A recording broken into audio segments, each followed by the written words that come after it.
Vi skal have om kønscelledeling, men for at forstå bare celledeling generelt, skal vi også have om mitosen, udover kønscelledeling, som hedder meiose.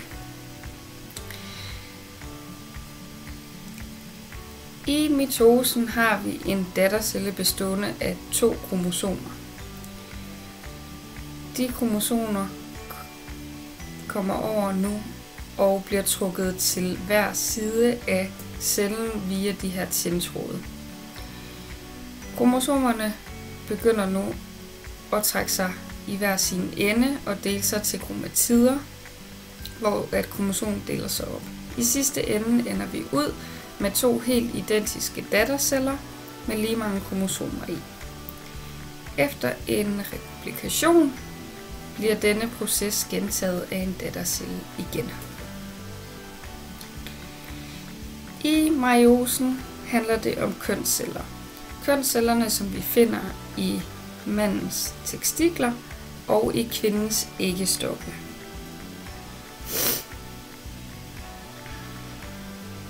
Meiosen indeholder 4 forskellige faser. Faserne er profasen, metafasen, anafasen og telofasen. I profasen der er cellens kromosomer blevet fordoblet, de har trukket sig sammen og er derfor blevet synlige. Hver kromosom kaldes for et kromatid, som jeg nævnte før. Det sted på kromatiderne, hvor de hænger sammen, kaldes for centromer.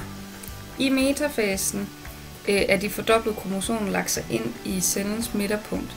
I hver sin ende af cellen er der strukturer, der hedder centrioler.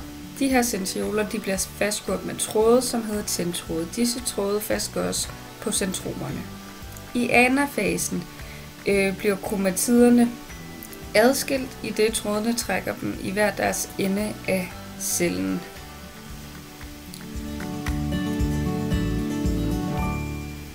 I telofasen adskilles de nye cellers cytoplasma, og kromosomerne reduceres til et enkelt kromatid.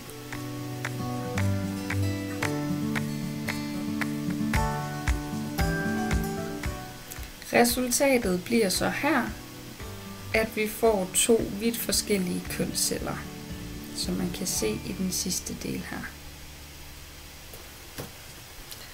Og det var det